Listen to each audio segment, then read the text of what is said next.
Raipur skywalk का सपना या धोखा? डेडलाइन पार, जमीन पर सिर्फ ऑफिस का ढांचा। कैबिनेट की बैठक के बाद भी नहीं बढ़ा काम। उप मुख्यमंत्री अरुण साव ने क्या कहा? तारांकन रायपुर में 10 महीने के अंदर स्काई वॉक पूरा बन जाने का दावा फेल साबित हो रहा है, क्योंकि राजधानी रायपुर में अधूरे स्काई वॉक का काम चालू करने की डेडलाइन 21 जून को गुजर गई, लेकिन 1 इंच काम शुरू नहीं हुआ है। 21 मई को इसका टेंडर हुआ था और ये शर्त रखी गई थी कि 1 माह के भीतर काम चालू करना है और 10 महीने में काम पूरा करना है, लेकिन टेंडर होने के 1 महीने बाद ठेका एजेंसी ने सिर्फ अस्थायी ऑफिस का ढांचा खड़ा किया है। काम चालू करने में इतनी देरी क्यों हो रही है? इस पर अधिकारियों का कहना है कि प्लानिंग चल रही है। अगर ऐसे कछुआ चाल से काम हुआ तो स्काईवॉक बनने में 10 महीने की जगह 10 साल भी लग सकते हैं। मीडिया के सभी साथियों, आप सभी का हार्दिक अभिनंदन है, स्वागत है। आप सभी को राम राम, जय जोहार। आज कैबिनेट की बैठक मुख्यमंत्री विष्णुदेव साय जी की अध्यक्षता में संपन्न हुई और कई महत्वपूर्ण आज के बैठक में लिए गए। बैठक में सबसे महत्वपूर्ण और अहम फैसला एक बार फिर किसान हितैषी सरकार ने किसानों के हित में निर्णय किया है कि अब कृषक उन्नति योजना के प्रचलित निर्देशों को संशोधन करते हुए इसके दायरे को और विस्तृत कर दिया गया है।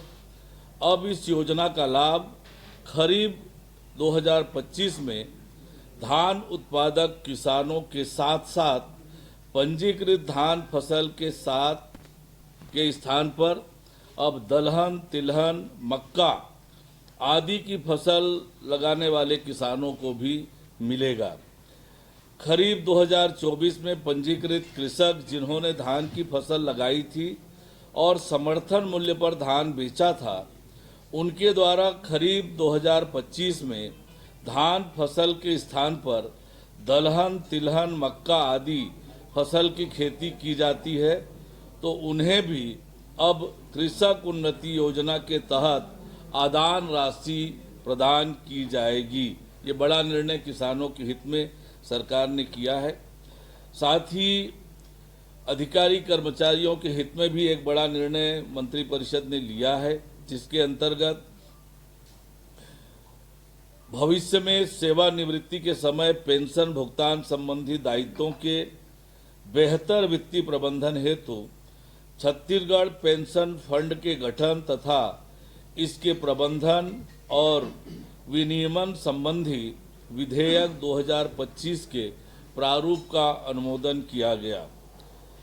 मंत्रिपरिषद द्वारा राज्य के दीर्घकालिक आर्थिक विकास और राजकोषीय स्थिरता सुनिश्चित करने के लिए Chhattisgarh growth and stability fund के गठन तथा इसके प्रबंधन और विनियमन संबंधी विधेयक 2025 के प्रारूप का अनुमोदन किया गया। इससे राज्य के राजस्व में असामान्य वृद्धि या कमी का समुचित प्रबंधन एवं आर्थिक मंदी के समय वित्तीय सुरक्षा प्राप्त होगी। मंत्रिपरिषद द्वारा राज्य के लॉजिस्टिक्स सेक्टर के समग्र विकास के लिए छत्तीसगढ़ राज्य लॉजिस्टिक पॉलिसी 2025 के प्रारूप का अनुमोदन किया गया। इस पॉलिसी से छत्तीसगढ़ राज्य लॉजिस्टिक हब के रूप में विकसित होगा तथा निर्यात अधोसंरचना को मजबूती मिलेगी।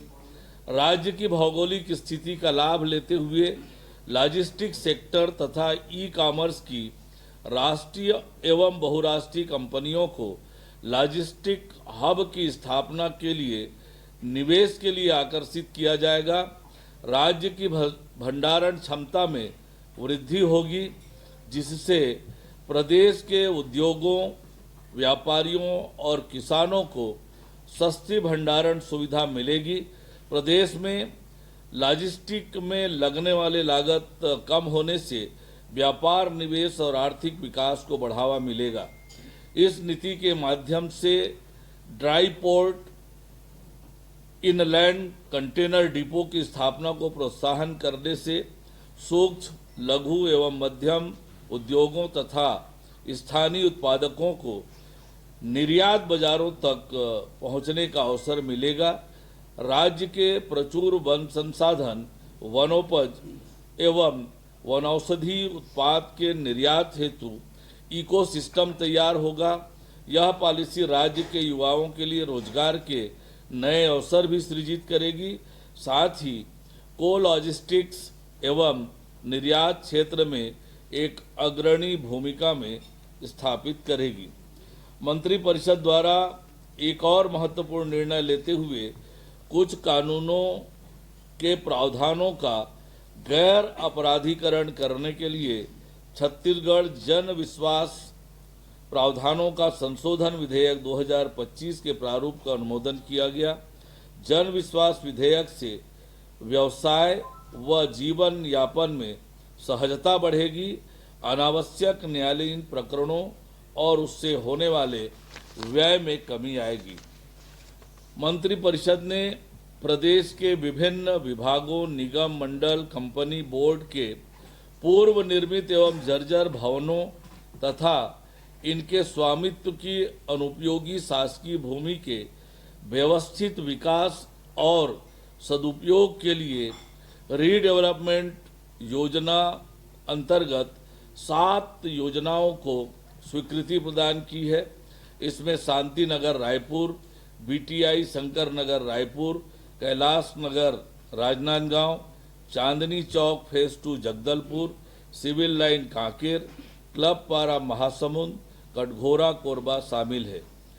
मंत्रिपरिषद द्वारा वाणिज्यिक कर पंजीयन विभाग के अंतर्गत उच्च श्रेणी पंजीयक, लिपिक / रिकॉर्ड कीपर की तृतीय श्रेणी कार्यपालिक उप पंजीयक के पद पर पदोन्नति के लिए विहित 5 वर्ष की न्यूनतम अहर्कारी सेवा को केवल एक बार के लिए न्यूनतम अहर्कारी सेवा 2 वर्ष निर्धारित करने का निर्णय लिया गया। सर, आपने कहा कि कृषक उन्नति योजना में दलहन